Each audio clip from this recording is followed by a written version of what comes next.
Morning, everyone. Morning, Morning, Rabbi. We're learning Mishnah Megillah, Parak Aleph, Chapter 1. Today we're going to do Mishnah Dalet and Hey, Mishnahs 4 and 5. Koras Megillah, Ba'adar Harisha, even is Abra Hashana. They read the Megillah in the first Adar, and the year then was extended. Now, what that means is that we know that there are times where we have 13 months to the Jewish calendar, to the Jewish lunar calendar. And we nowadays have an established calendar, so we know when there's going to be a leap year, when there's not going to be a leap year. But before, we worked with a calendar, and we worked with the based in establishing Rosh Chodesh, a new month. It was they who decided whether they were going to add another month or not. And it is actually the based in the rabbinical court, the Sanhedrin, can actually decide to add another month until the month of Nisan. They can be in the month, as long as they're still in the month of Adar, even if it's after Purim, even if it's after they read the Megillah already, but they then realize there is a need to go ahead and add another month, they can do so. Once you hit the month of Nisan, that you can't do. But as long as it's still if it's before Nisan, you can go ahead and establish a Ibayar, a leap year. So the Mishnah's case is, the Mishnah calls it the first Adar because at the end of the day, that's what it comes out being. But when they read the Megillah, the case of the Mishnah is, when they read the Megillah, it was Adar, it was Purim. After they read the Megillah, the Sanhedrin decided, we need to extend the year, we need to add a month. But they already read the Megillah. So what's the halacha? So that's what the Mishnah is saying. Karas Megillah ba'adar harishim and Abra Hashana. They read the Megillah in the first Adar, meaning what would be the first Adar, because they then decided to add a month. Kairin Ayis Adar Hasheni, you got to read it again in Adar Sheni, in the second Adar. You can only fulfill your mitzvah of reading the Megillah in Adar Sheni, the second Adar. Even if you already fulfilled it in the first Adar, you already read it because you only thought there was going to be one Adar, but that came out being Adar Rish. In the first Adar, you must again read the Megillah in Adar Sheni, only in Adar Sheni, which means where you're closer to Pesach. That is where we say you can fulfill the mitzvah of reading the Megillah and have Purim. So as I mentioned before, with a calendar, this case wouldn't be relevant because ahead of time. But if let's say you had a place where they just forgot it's going to be an Ibayar, they didn't check the calendar. They thought it was only going to be one Adar, and they read the Megillah when they thought it was Purim. Halacha is no good. You don't fulfill the mitzvah. You got to read it again a month later. Okay, the Mishnah continues. Ein bein Adar Harishon l'Adar Hasheni, Kriyas HaMegillah u'Matanas Avyanim. There is no difference between the first Adar and the second Adar, except for the reading of the Megillah and Matanas Avyanim and giving gifts to the poor, which really means all the mitzvahs of Purim.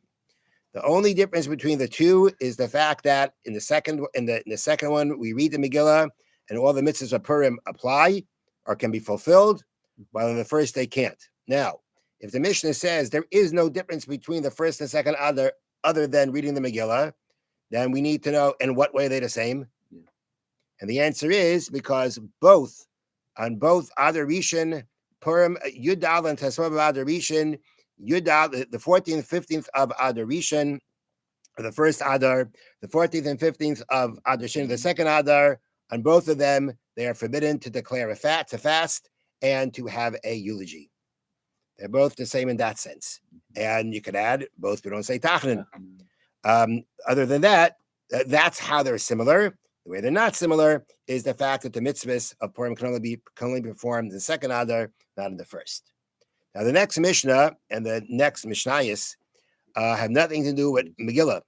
They're just going to be other examples. Since we started with an example of there's no difference between the first Adar and the second Adar, other than that we have now the Mishnah is going to go through similar examples of where we say there's no difference between two things other than what we're about to say. So hey, Ein bein Yom Tov l'Shabbos. There's no difference between Yom Tov and Shabbos, other than fruit preparation.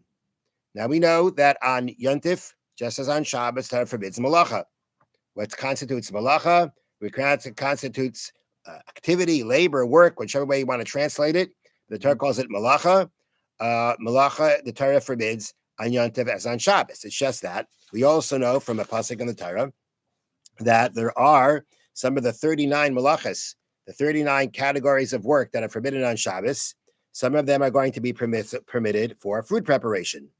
And those include kneading. It's not everything. It's not like every single thing now you can do. But the ones that you can do are kneading, cooking, lighting a fire, transferring, and slaughtering. Those 4 food preparation you can do. Now, there are other types of malachas that can be considered food preparation, but you still can't do them. You can't harvest, you can't trap. So these are this is the halacha, what we call tzarich eichel nefesh, what's needed for food preparation. There are malachas that are permissible for that. Now, the Mishnah says the only difference between Shabbos and Yom Tov is food preparation. So the Bartanura points out, as the Gemara does, that this Mishnah has to be following the opinion of Beis Shammai. There is actually a machlekes, an argument between Beis Shammai and Beis Hillel, the Academy of Shammai, the Academy of Hillel, as to how far does this permissibility of Eichel Nefesh and food preparation extend. According to Beis Shammai, the Torah gave permission for food preparation, and that's it. If it's food preparation, you can do it. If it's not food preparation, you can't do it. According to Beis Hillel, any malacha that is permissible for food preparation, you can use it for any Yom Tov need. So, for instance, we say carrying for food preparation, you can do. So, according to Beis Shammai, only for food preparation, only to bring food to somebody. According to Beis Hillel, once the Torah permits us to transfer food preparation, we can transfer for any Yom Tov need. You can carry a child, you can carry a sitter, you can carry whatever you need.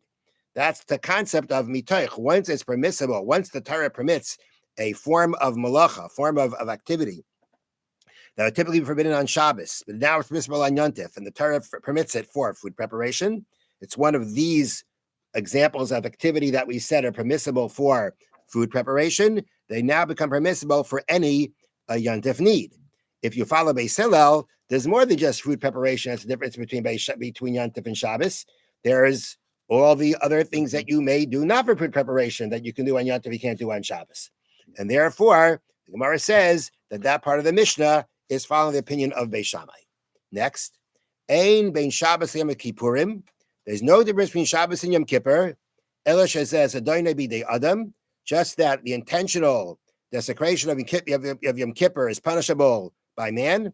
V'zeh adoinai bekares, while the intentional transgression. What did I just say? Did I say Yom Kippur? Did I say? Okay, the intentional transgression of Shabbos, the punishment can be carried out by man, while the intentional punishment of Yom Kippur is kares, is being cut off.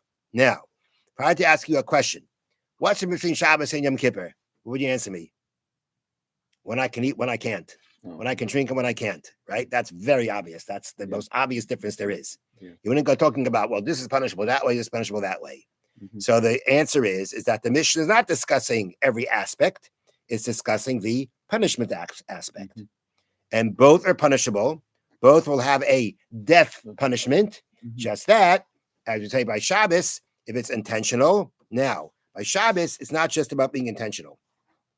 If witnesses testify that a person desecrated Shabbos immediately after having been warned by them or others that the act is prohibited and that it carries a death penalty, then a high court, a court not the Sanhedrin necessarily, but even a lower court that also is called a Sanhedrin, can sentence him to execution. That's what it means. This one intentionally is in the hands of man, while Yom Kippur is kares. If you do intentionally on Yom Kippur, it's kares. They can warn you. It's still going to be. It's still only going to be kares. It's not handled. It's not misa b'dei. It's not misa's bezdin. It's not carried out by the court. And what is the punishment of kares? So the way they lay out here in the notes, the punishment of kares, which literally means cutting off, takes one or more of several forms. They are the premature death of the sinner, the loss of his future generations, and the loss of his place in the world to come. That is what can be included in kares. Now, as they point out here in the notes, if on Shabbos a person transgressed Shabbos intentionally, but there were no witnesses or there was no warning, right? And which means there's no punishment by Beis Din, the rabbinical court. Nonetheless, that person still be punished with kares. So intentional desecration of Shabbos is punishable by kares too. It's just that by Shabbos, it's possible to have a punishment of death by man, while by Yom Kippur, it is only by heaven. Have a wonderful day. Thank you, Rabbi. So on Yom Kippur,